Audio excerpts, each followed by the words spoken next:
Welcome to our PTA meeting.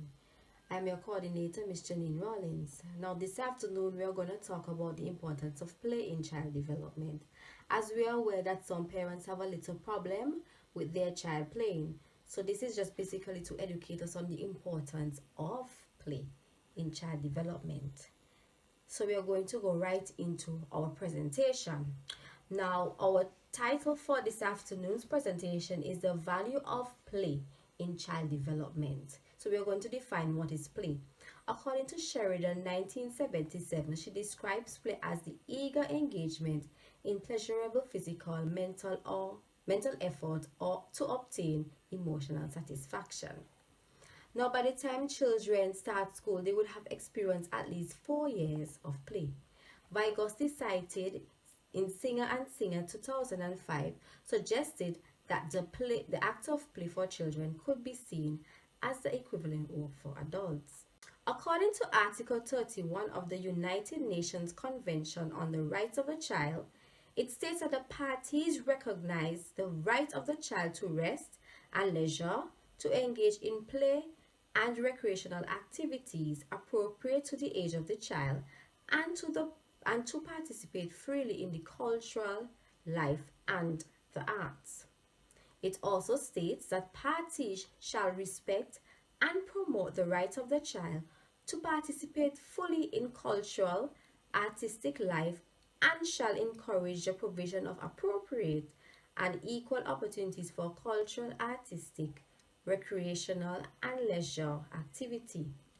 Now, Article 31 of the CRC encompasses different but closely related specific rights recognized to children. Now, these are the rights to rest, the rights to leisure, the right to play and recreation, and the right to participate freely in cultural life and arts. These four components of Article 31, particular attention should be paid to the right to play. Now, this is a new type of right which was for the first time recognized by the CRC. We are now going to talk about the positive effects of play on the physical development of the child. According to Cross 2009, physical play, often called gross motor play. Now, this involves large muscle movement, and children need to engage daily in some sort of physical activity. We have two types.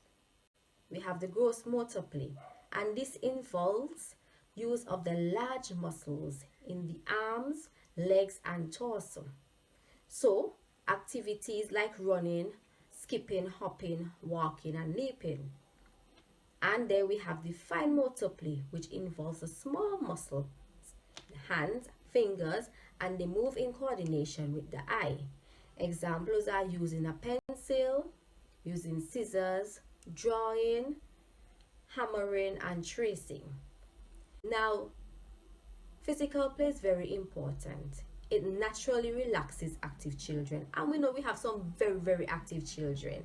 At whole, children are very active, and when we take them out to play, it releases some of the bottled up energy, right? It also helps them to stay focused and alert.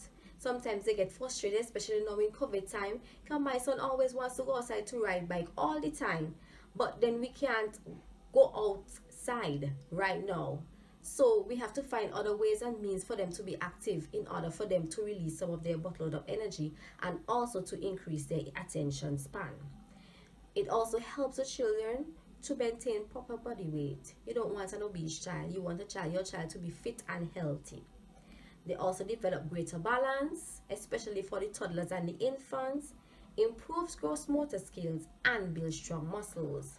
Now, Satellite 1993 acknowledges that outdoor activity is integral to the whole learning environment.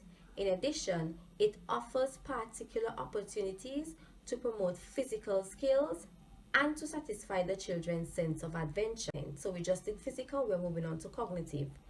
Now, cognitive development in children is the development of skills and knowledge that help them to understand their environment. Jacobs 2020. According to the voiceofplay.org, when children play, They develop cognitive skills, which are necessary for learning, memory, and reasoning, and other critical intellectual abilities. A wide variety of experts agree that play is essential for a child's brain development. Studies have shown that free play affects neurological development and determines how the neural circuits of the brain are wired. In other words, free play affects a child's confidence, intelligence, and ability to articulate.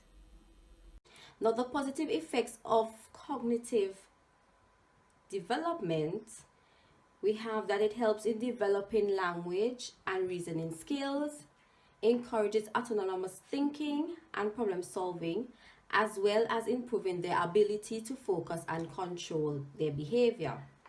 It also assists children in learning, discovery, developing verbal and manipulative skills, judgment, reasoning, and creativity. And it teaches children about consequence and risk, which helps them in decision making as they grow up. Now, playful behavior appears to have positive effects on the brain and on a child's ability to learn.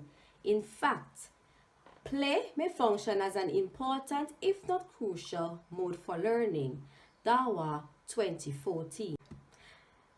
So we are now moving on to the positive effects of play on the socio-emotional development of the child.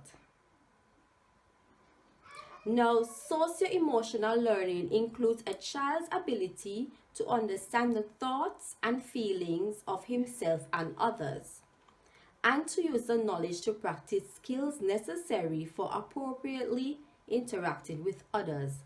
Allen 2015. Socio-emotional development allows a child to control their emotions and how they feel, how to express these emotions. They learn about friends and foes, friendly and unfriendly behavior, and how to tell the difference. It also helps to forge connections between children. Play is essential to developing social and emotional ties. It helps to create bonds within the family, teaching them how to share, to negotiate, resolve conflicts, and to learn self-advocacy. So we're now going to look at some activities for each of the domains that we just discussed. Now, here's an idea to support your child's cognitive development. A simple board game like Snake and Ladder. This is a very good game for the cognitive development as a child uses tactics and memory to play and win. And children find this game, Snake and Ladder, to be very, very exciting. For physical play, the game that I suggested is cricket. Now, we know cricket is a very physical game. It uses the whole body, the arms, the legs, the torso, and it even works the brain because you have to figure out how to hit the ball in order to score. And it promotes teamwork. And for our socio-emotional development, you just take a look at the picture and we're going to ask our students to describe what the look on the child's face, and then they will say, or they would write on a piece of paper what they think and what they think the girl is feeling. So parents, we want to thank you for attending this presentation with us, and we hope that you are a little bit more educated in regards to the importance of play on our children's development. Thank you and have a good afternoon.